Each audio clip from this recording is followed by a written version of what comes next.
अस्सलाम वालेकुम। I hope that you our life में उम्मीद करता हूँ कि आप सब लोग बिल्कुल ठीक ठाक होने वाले हैं। और हमारी आज की वीडियो का टॉपिक पहाड़ों के बारे में होने वाला है। न सिर्फ इन पहाड़ों के बारे में बल्कि पूरी ज़मीन के बारे में। क्या ज़मीन हमेशा से एक जगह पर थी? क्या अपनी जगह से कभी हिली नहीं? क्या अपनी जगह तब्दील नहीं करती?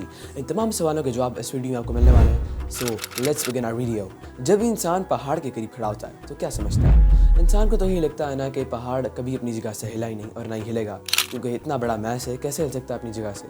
तो आज से हज़ारों साल पहले भी लोग यही सोच रखते थे कि ज़मीन हमेशा एक जगह थी, एक जगह है और एक जगह ही रहेगी। मगर मैं आपको अगर ये बताऊं कि ये बात पूरी तरह से सिरे से ही गलत है, तो इसी बात को समझने के लिए हम आगे बढ़ते हैं। बल्कि अरबों सालों से न कि सिर्फ ये ज़मीन बल्कि तमाम के तमाम कॉन्टिनेंट्स अपनी जगह तब्दील करते आ रहे हैं। आज से तकरीबन 100 साल पहले एक साइंटिस्ट जिसका नाम वेगनर था, उसने 1912 में थियरी पेश की थी कि जो ज़मीन के तमाम कॉन्टिनेंट्स हैं ये कभी अलग अलग नहीं थे, बल्कि तमाम के तमाम एक टुकड़े के तौर पर एग्जिस्ट करते थे, जिसको उसने नाम दिया था पेंजिया। उसका कहना ये था कि आज से 240 मिलियन साल पहले ये ज़मीन अलग अलग कॉन्टिनेंट्स के तौर पर नहीं थी, ये सिर्फ एक ज़मीन के टुकड़े पर थी जिसको पेंजिया कहा जाता था। और लाखों सालों के गुजरने के बाद ज़मीन अपनी उस शक्ल में आ गई जिसको हम आज जानते हैं, यानी कि ज़मीन में 7 कॉन्टिनेंट्स हैं। अक्सर लोगों ने उसकी बात का यकीन नहीं किया और उसका मजाक उड़ाया और उसकी इस थ्योरी को और उसकी इस सोच को भूल गए। लेकिन उसके मरने के कुछ सालों बाद थ्योरी को और इस फिलॉसफी को पूरी तरह से एक्सेप्ट कर लिया गया। और अब ये सिर्फ एक थ्योरी नहीं है,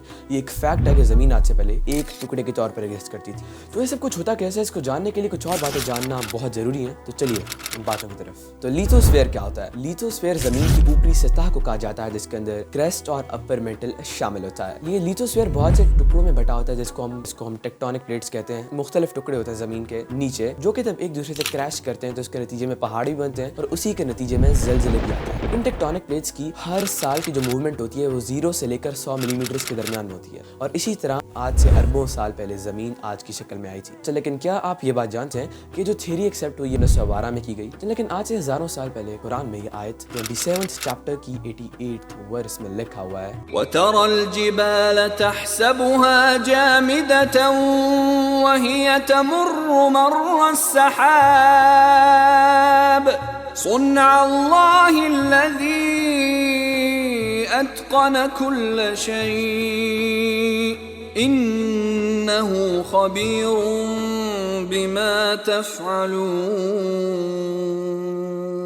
क्या जब तुम पहाड़ों को देखते हो तो तुम्हें लगता है कि वो एक जगह पर है? नहीं, वो एक जगह पर नहीं है। वो अपनी जगह से हिलते हैं, वैसे ही जैसे कि बादल एक जगह से दूसरी जगह हिलते हैं और दूर हो जाते हैं। और यही अल्लाह की कुदरत है और वो हर चीज़ को एक मुकम्मल निज़ाम के साथ करता है और वो बेहतरीन तौर पर जानता है जो तुम करते हो। तो साइंसदानों ने तो थ्योरी 1912 में पेश की थी और बाद में डिस्कवर हुई थी, लेकिन ये बात जो मैं बता रहा हूँ ये तो 1400 साल पहले की गई। ये कैसे मुमकिन था? ये कैसे मुमकिन हो सकता है कि आज से 1400 साल पहले ये बात बता दी गई कि पहाड़ हिल रहे हैं, एक जगह पर नहीं है?